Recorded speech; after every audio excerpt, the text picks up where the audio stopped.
Good afternoon to all, and good morning for those of you who are based in the Americas. And welcome to this Natixis Green Bond Outlook for 2022, in which we will present our issuance forecast for the euro-denominated market on all green and sustainable segments, i.e. obviously the green bonds, as well as the other asset-linked formats such as social sustainability bonds. And finally, last but not least, also our forecast regarding the sustainability linked bonds, so the SLBs, which have grown rapidly last year. So I'm Thibaut Cuillère, I'm head of real asset research, and I'm here today with Jennifer Levy, our covered bond analyst, and Sami Lakhdari, our bank and financial analyst, to present our analysis and views of those green and sustainable markets. And as you can see, so we have been more people from the research to do that presentation and to prepare this report, as you can see on this front page. So we hereafter consider again the green and sustainable bonds as any type of bond instruments where the proceeds will be earmarked for climate, environmental, as well as social projects. So all the asset-linked bonds, as well as the sustainability bond that I mentioned before. So then if we start with, I will start with the overall supply forecast with a focus on corporates and the trend in outlook for green and sustainable corporate bonds in order to show you what has been the relative appetite for corporate sustainable bonds compared to their conventional counterparts, and what is the trend in greenium for corporates.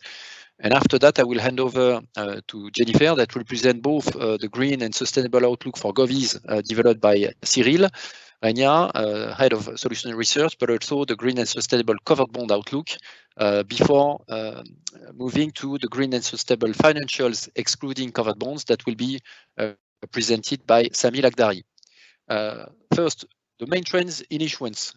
So clearly, what you can see on this slide is that, again, 2021 has shown a remarkable growth both in terms of supply and outstanding of green and sustainable bonds, and that has been the case in all the currencies, in all the major currencies, and also in terms of formats.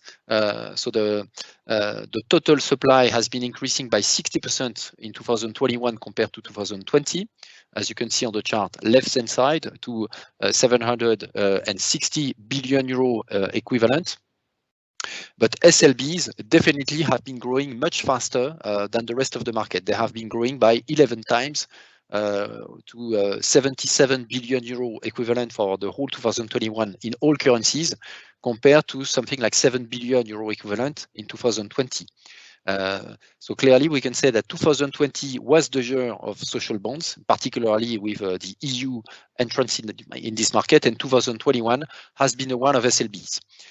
In terms of total outstanding, so now the market represents, as you can see on the chart, right-hand side, almost 1.75 trillion equivalent euro.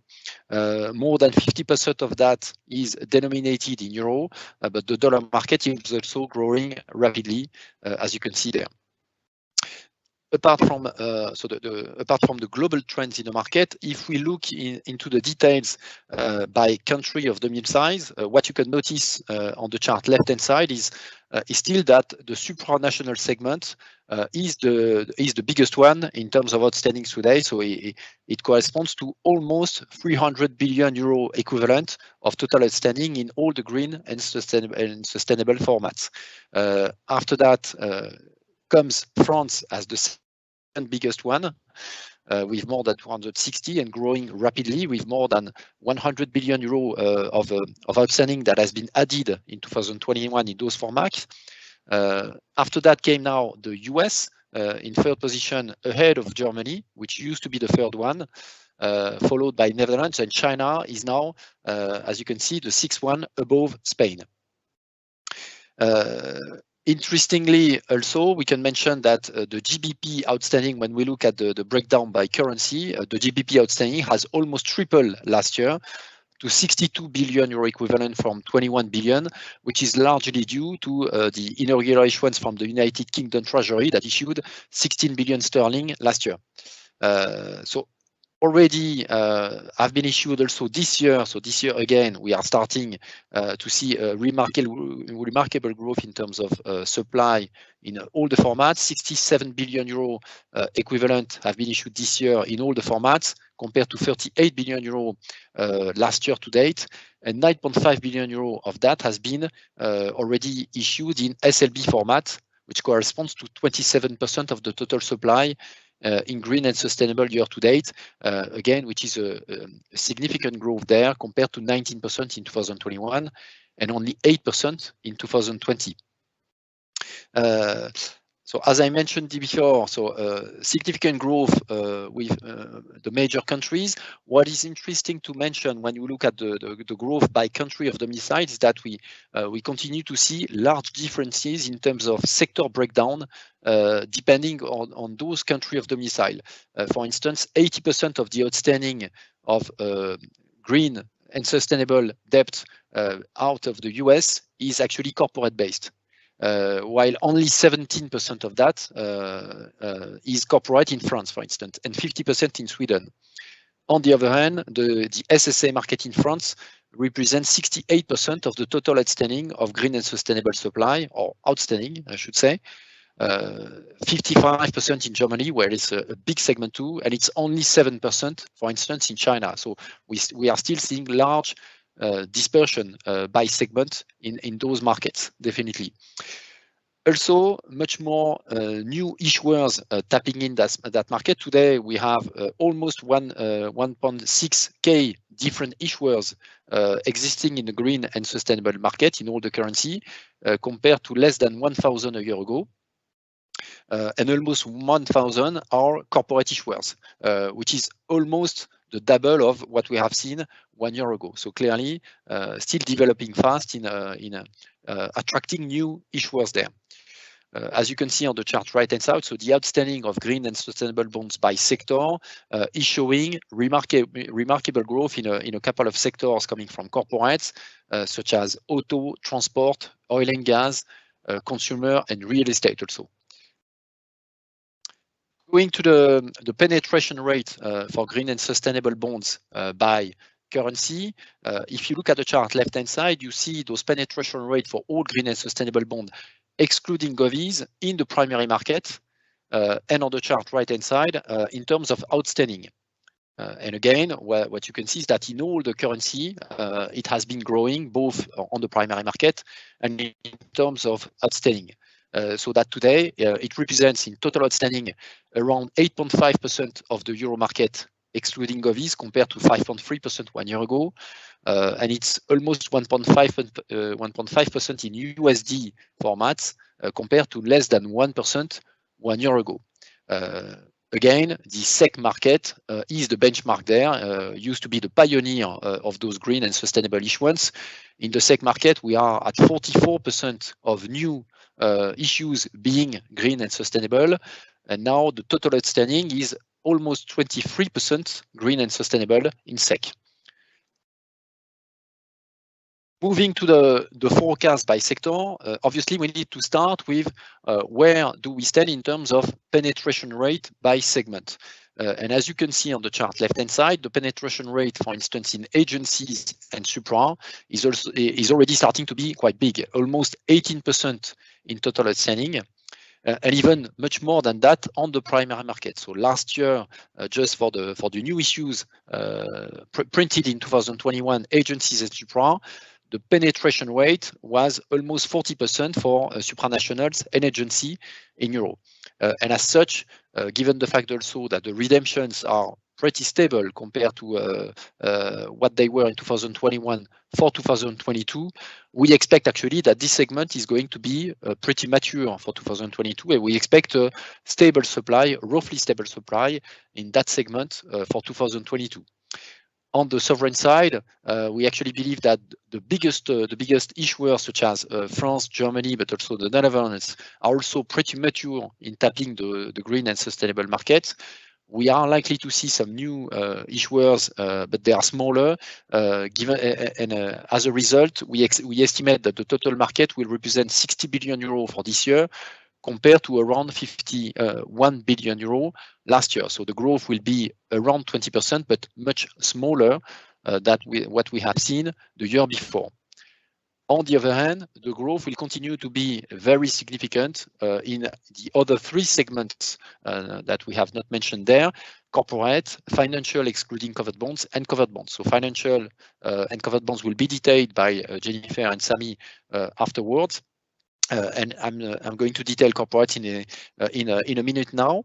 What you see on the chart right-hand side is that as a result of those expectations of supply that we did collectively, we found out that the total market for 2022 on primary in green and sustainable formats could reach actually 450 billion euros compared to 390 billion last year. So that would be an 18% growth again in a market that is going to contract slightly, particularly for corporates. So clearly leading to more penetration rate. And again, as I mentioned, and you can see that on the slide 8 chart left-hand side, so the penetration rate of green and sustainable formats in the corporate non-financial sector is going to increase significantly again this year compared to the past year. Indeed, we expect the penetration rate to be around 35% from 27% last year. Now, there will be big difference by sector. As you can see on the chart right-hand side, so we estimate that some sectors such as autos, industrials, chemicals, pharma, oil and gas, but also retail consumers will probably show the most remarkable growth in terms of new green and sustainable supply in euro compared to the past year. While in subsectors which are already starting to see, let's say, a good matureness, such as utilities and real estate, we will see less spectacular growth and even probably a slowdown in utilities for a very specific reason. Enel, for instance, came to the market last year with 6.75 billion of new green and sustainable bonds. They came very early this year already with 2.75 billion SLBs, and we estimate that this issuer has probably very low refinancing needs going forward for this year. And as a result, it will obviously create a slight bias in terms of expectations of supply for this year. As you can see on that table, so we did some estimates for the biggest sectors in the corporate market for euro-denominated green and sustainable bonds. And as I mentioned, so we estimate that for utilities, given the fact that redemptions are pretty stable compared to the past year, plus the fact that most of the utility players have ample liquidity at their balance sheets compared to their level of sales or the total balance sheets, we estimate that the refinancing needs in green and sustainable will be probably moderate compared to the past year. Or moderate still means that it will be 30 billion euros. So it will continue to be the biggest market by sector, but it will show a slowdown compared to the remarkable 2021, when it was more than 34 billion euros. As I mentioned, so E.ON already came to the market with 800 million green, Enel, etc. In autos, on the other hand, we estimate that the market is probably going to take off next year. The takeoff has actually started last year with 4.8 billion being issued, and a big part of that, as you can see on the table, in SLB formats. And we estimate that this year we are going to see potentially lots of newcomers going in that market. That could be obviously Stellantis, but also Renault, Toyota, as you can see on the slide.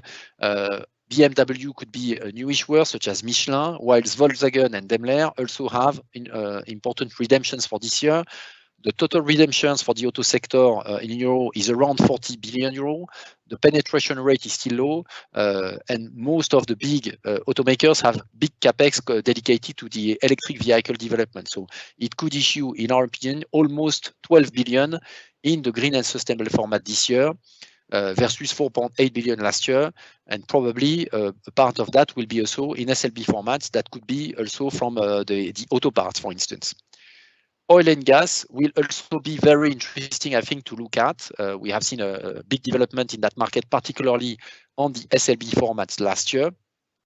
And it will definitely continue because most of the big majors there, such as Total, BP, Shell have not yet tapped the market. Eni did it last year with an SLB. Most of them actually have now well-defined net zero emission trajectory for 2050 and the years before. So they are likely candidates for SLB issuance.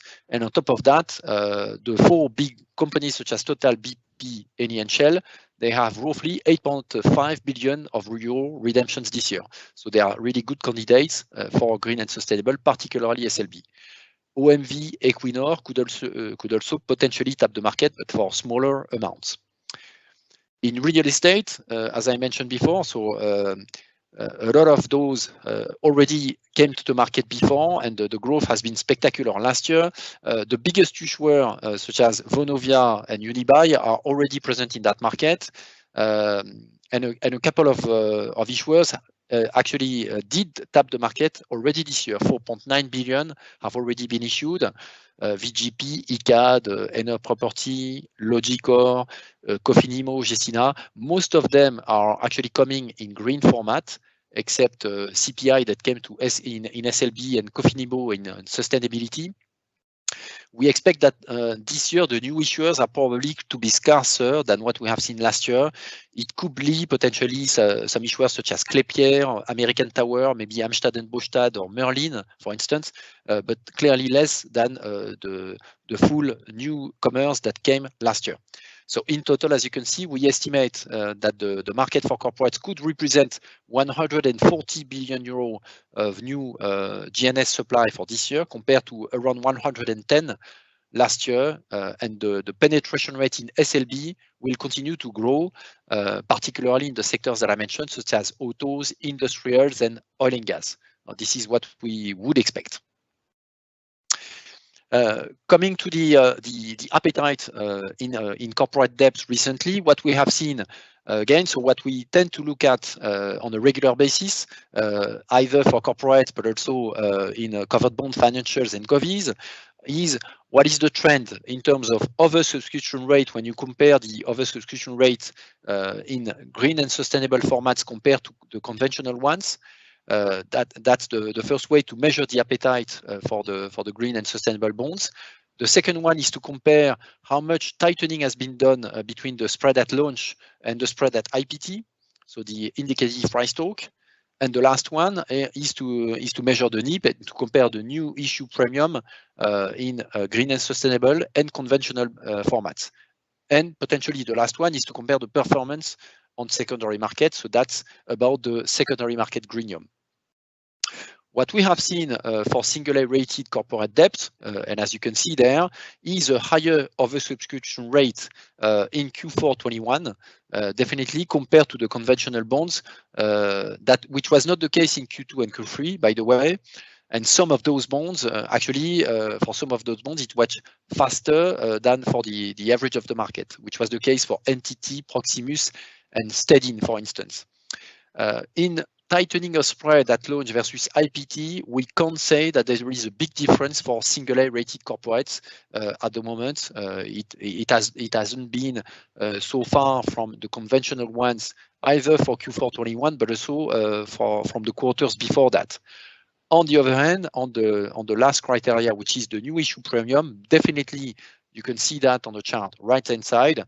For many quarters now, at least since Q4 20, we have seen steadily much tighter new issue premium for the green and sustainable formats rather than for their conventional counterparts. And again, this has been the case in Q4 21, where the average new issue premium was 5 basis points for green and around 10 basis points for the conventional ones. So a big difference there, in line with what we have seen in Q3 21. The only difference being that the average new issue premium increased in Q4 due to more uncertainty, obviously based on Omicron and Delta variants coming from the COVID, but also more uncertainty surrounding the normalizations of central bank policies. But relatively, we continue to see better appetite for green and sustainable rather than conventional bonds in the single A rated corporate sphere. It's the same as if, and it's even more pronounced when it comes to the BBB rated corporate. As you can see on those pictures, the oversubscription rate is much higher for the green format rather than for the conventional. And it has been particularly the case in Q4 21 if you look at the chart left-hand side. And worth noticing that has been even more marked for inaugural GNS issuance that we have seen recently, such as the Maersk that came in 10-year green, the ASTM and the STM that came in a free tranche SLB, the Atos that came with a nature SLB, or the VIA Outlets, which was an inaugural 7-year Eurobond in green format in the real estate sector. They all came with above 4 times oversubscription, which is showing that when a new issuer is tapping the green and sustainable formats, there is much more appetite from investors because they are fond of diversifying their portfolios, particularly when those are coming in green formats. The exception was KPN, which came with only 1.5 times oversubscription. In terms of NIP, as you can see on the chart right-hand side, it's also the case. NIP are significantly tighter for the green and sustainable bonds rather than for the conventional counterparts. And this has been constantly the case since Q1 19. And again, it was the case for Q4 21, the difference being around 5 basis points of NIP between green and conventional, which is a big one, actually. Again, as we mentioned before with single rated corporates, on the other hand, the trend has been an increase in NIP overall for the market due to more uncertainties, obviously, surrounding the central banks and the market trend, as we mentioned before. Less NIP, and particularly the NIP has been negative for Thermo Fisher sustainability bonds, as well as the KPN and ERA new SLB market. For those, actually, the NIP was even negative. The performance in secondary market also, it's remarkable to notice that it has been better since issuance than for the conventional bonds. The only big exception being the Atos 8-year SLB, but obviously the Atos suffered actually from the profit warning done by the company earlier this year. Interestingly enough, what we see is that the Atos 8-year SLB did actually widen less than its conventional counterparts on similar maturities. Around 30 basis points of widening for the green, or the SLB, I should say, 40 basis points for the conventional ones. Finally, what is the trend in terms of greenium? What have we seen recently? So definitely, as you can see on that chart, talking about greenium for corporates, the trend has been constantly in 2021, and it seems to be the case also since the beginning of this year, reinforcing greenium in the corporate market, which means the comparison between the average spread in the secondary market for green and sustainable formats compared to the average spread for conventional bonds issued by the same issuer with similar maturities and similar liquidity, which I should say. So we have two panels of comparable bonds there, and as you can see, the average greenium today is around 4 basis points, which corresponds to between 8.5 and 9% of the average secondary spread in the market compared to swap. So it's quite significant, clearly, and it's obviously it's a big interest for insurer to tap the green and sustainable market at the moment. Also worth noticing the trend for the first time at the end of last year. As you can see, when the market widened significantly back in November 21, the green and sustainable actually did outperform the conventional counterparts. And this is interesting because it didn't happen at the time of March 2020. So that's the first sign that we are seeing better resilience in secondary market for green formats rather than for conventional formats. So that's probably a sign that the appetite for green is also translating now in lower volatility, maybe in that market, which before was not possible to measure. Last thing, before I hand over to my colleague Jennifer, the trend in greenium for corporates, as you can see on that slide, really depends also on many things. One is maturity, so the higher the maturity, let's say the longer the maturity, the bigger is the greenium. which is what we see at least when the maturity is going from 2 years to 6-7 years. After that, it's the greenium is around stable. The bigger the credit risk, and particularly for sectors which seems to be more cyclical or more COVID related, the higher the greenium too. That's something that we have seen over the past couple of quarters. And the last thing which is interesting to notice there, and you can see that with the various colors of the points that we measure there, because you have on the vertical axis green and sustainable Z spread, and you have the conventional equivalent Z spread interpolated on the horizontal axis.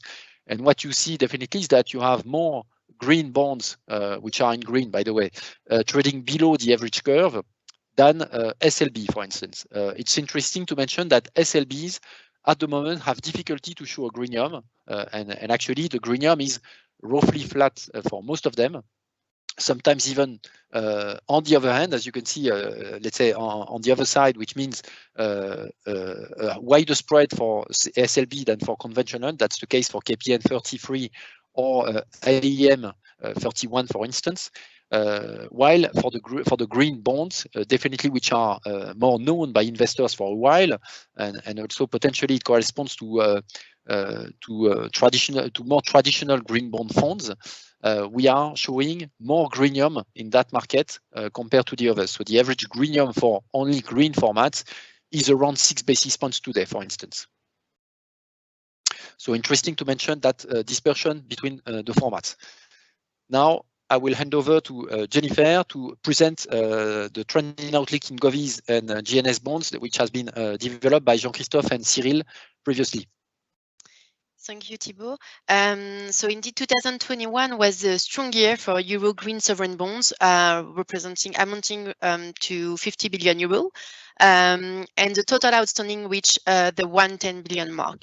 But 2022 will be also strong. We expect slightly more than 60 billion euro to be issued by Eurozone countries this year. We can add also to this amount the green bond, which will be issued under the Next Generation EU program, which will amount to 40 billion euro. And new securities are also expected to be launched by existing market players, such as Austria, which plans to launch its first green sovereign bond somewhere in the first half of the year. And among the usual suspects, France, Belgium, but also Germany, and probably Italy will launch new securities while tapping existing ones. Regarding Netherlands, we consider that they will continue to tap the existing benchmark for an amount of around 5 billion euros this year in order to avoid scarcity. The market will therefore continue to grow strongly in this segment, and for the first time, green bond issuances could amount for more than 5% of the total issuances of the Eurozone countries.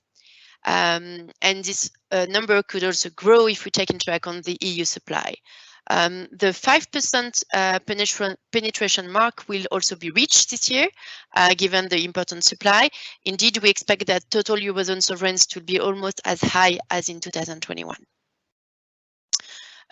We still expect a strong demand also for green bonds, and we do not expect that greenium will diminish in 2022. They could be a little bit lower, sorry, but to around -2 to -3 basis points. So now regarding the cover bond market, so just a recap of what happened in 2021 with 17 billion euro of green and social cover bond issued in 2021. Supply was now clearly ahead of 2020 levels. Green cover bonds amounted to 12 billion euro, still representing definitely the bulk of the ESG cover bonds, given also the nature of the cover pools, mainly residential buildings. Their share increased from 63% in 2020 to 71% in 2021. And the ESG share also has significantly increased since 2019, now representing 18% of cover bond issuance in 2021 versus, I would have to say, 9% in 2020 and 5% in 2019. Regarding the breakdown by country, The largest ESG issuers in terms of outstanding issues are mainly coming from France, with 30%, followed by Germany and followed by Norway and Germany.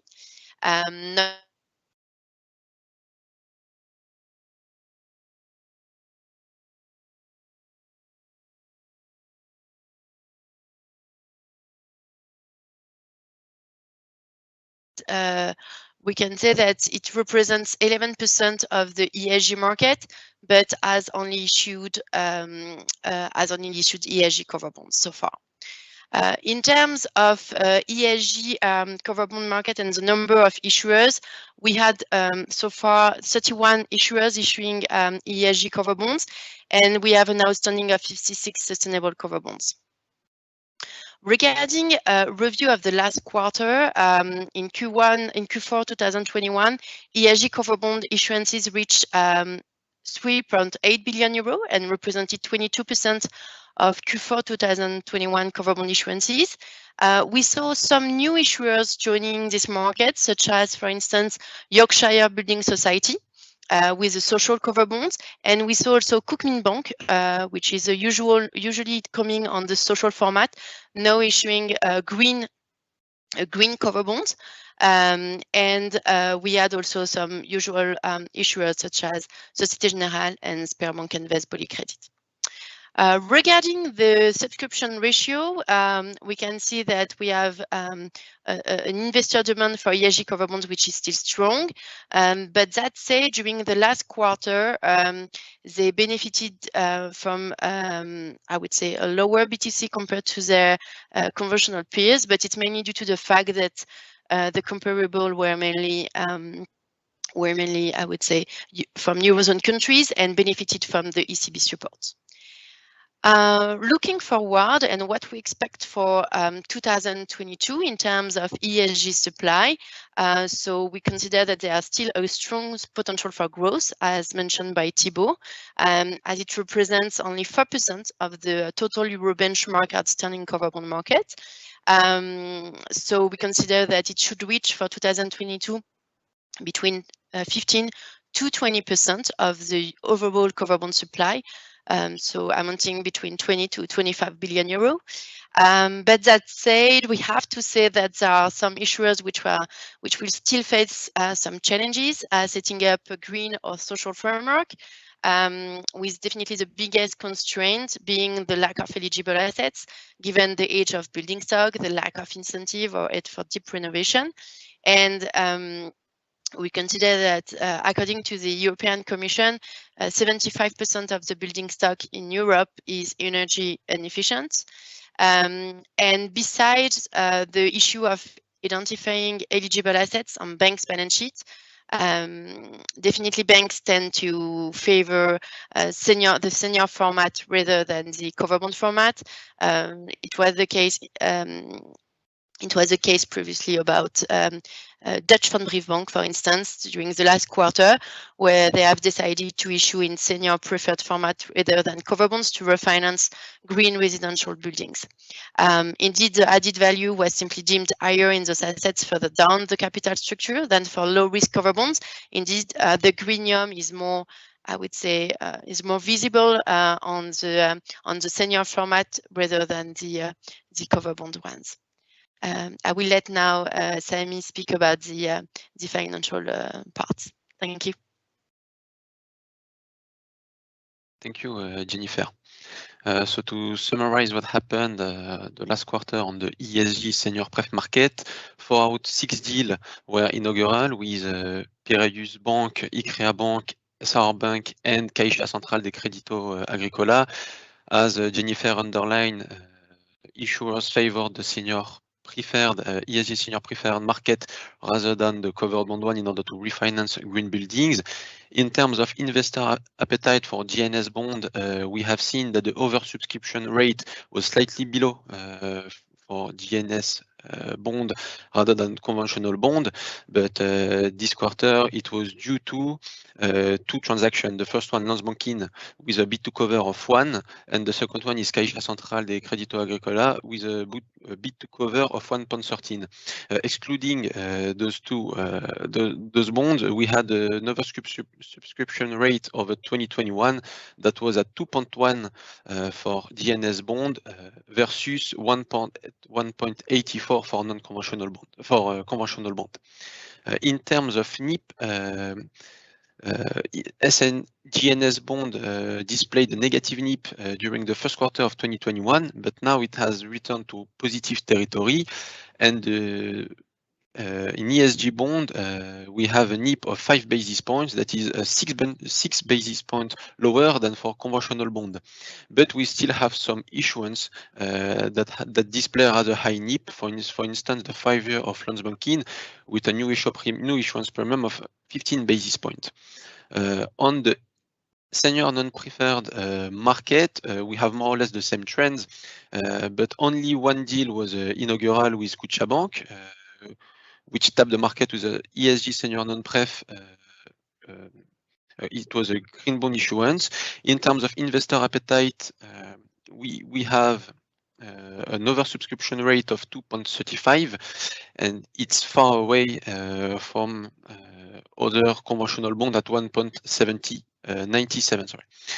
But the oversubscription rate normalized over 2021 versus 2020, because now we have an oversubscription rate of 2.35.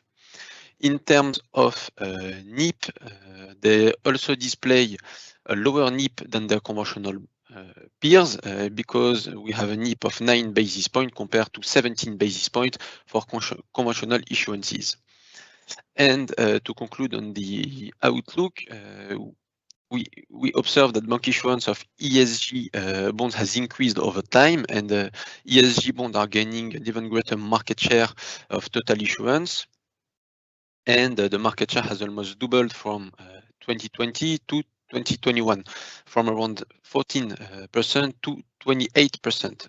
And the momentum in ESG issuance is still positive, and this is why we expect a higher volume of issuances in 2022 compared to 2021. We expect 46 billion of issuances compared to 39 billion of euro issuances in 2021, and the format that will be favored by banks still remain the senior format, with 26 billion in senior non-pref and 16 billion in senior preferred, and still only 4 billion in the subordinated format. And on the insurance side, we expect 5 billion of issuances next year, and it represents around 40% of the total issuances. And also we have to note that the banks and also insurers are allowed to issue this kind of amount because this will be met by a rising demand from investors, and we have seen that the cumulative ESG issuance has been well diversified geographically, and we do not have a single country that accounting for more than 20%, and it's leading by the Netherlands, and also we still have countries that are lagging behind, for example Australia or Austria. That's it on my side. Thank you. Thank you very much, Sami, and thank you, Jennifer. So I think this is the time for the questions. So do not hesitate to use our chat room if you want to send any question there.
Okay.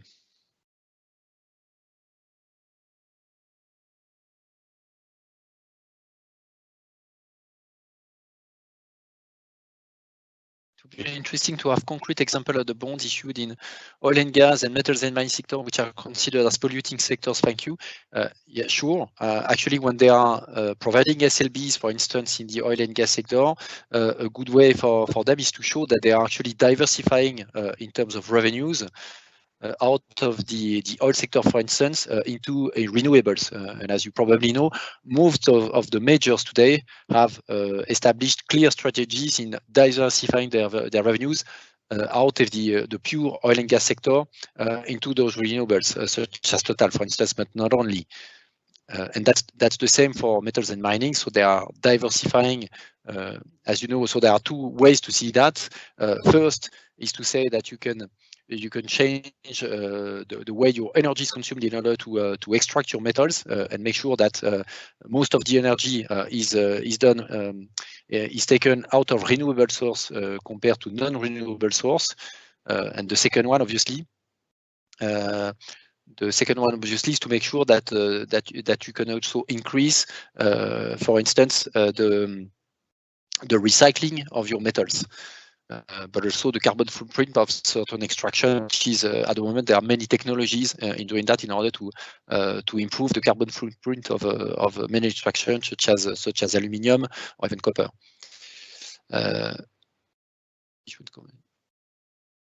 Issuance converging to more green sustainable. How do you see the new issue premium to evolve?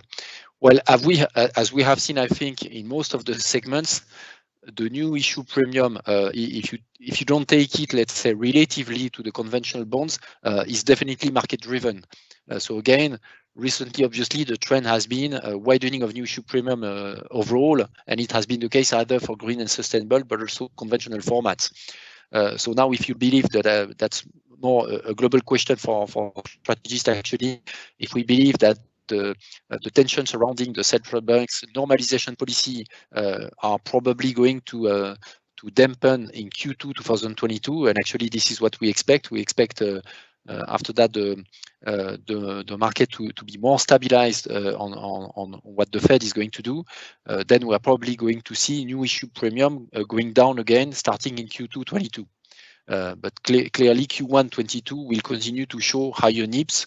But again, I think relatively the NIPS will be lower as it has been the case in Q4 21 and since the beginning of the year for the corporates, lower for green and sustainable formats rather than for the conventional peers.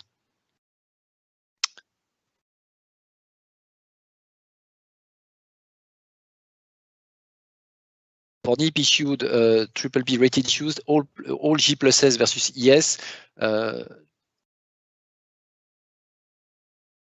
Yeah, it's not the same issuer comparison.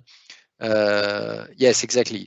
Unfortunately, we cannot do a same issuer comparison for the new issuance because, as you might know, unfortunately, sometimes we are seeing actually issuers tapping in the same time conventional and green formats. But it's pretty rare still, so it's difficult actually to have the same issuer in measuring the NIP, which is why what we are doing is measuring at least the same kind of issuers, or let's say by rating category. But that's the least we can do. But obviously, sometimes you can have some bias by months when you are issuing, or by sectors, or by issuer, obviously.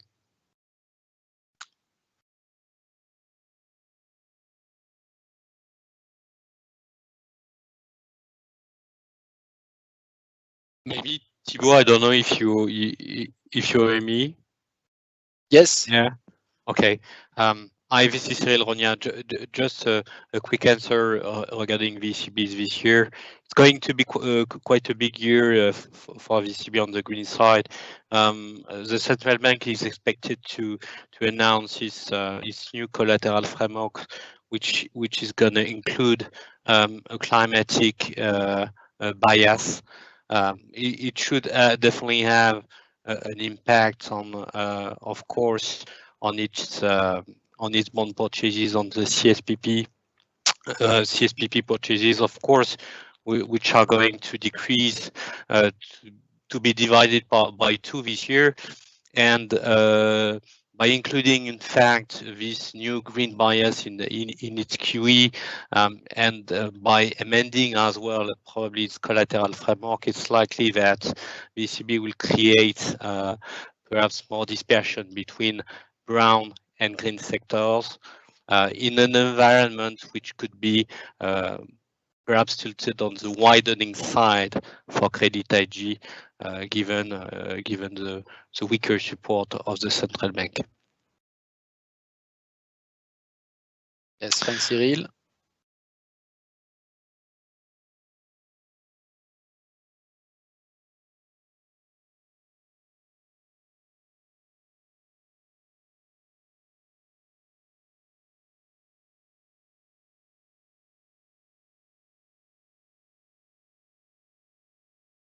So how do you interpret January's very strong year-on-year growth in ESG bond, especially corporates and financials? Well, actually they are strong, but if you compare to the total figures of supply, at least in corporates, compared to what we have seen in January 21, they are not as strong actually as what we have seen for the whole market. Now, what is true is that the penetration rate for ESG is increasing again, but in line with what we said, because I think many sectors and many issuers have not yet tapped enough the ESG format and have more room actually to do so. So I would tend to think that it's not a question of front loading actually their financing. So far, it's more related to the higher penetration rate we are seeing in a couple of sectors.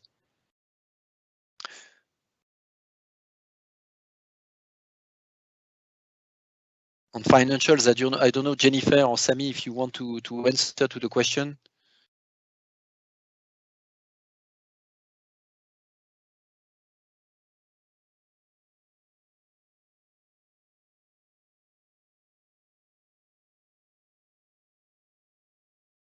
On the cover bond side, we didn't see so far any green cover bonds or any social cover bonds since the beginning of the year. That said, we had a strong level of issuance since the beginning of the year, so around 27 billion euro issued. But definitely some issuers are potentially thinking about issuing green or social in the following days or weeks.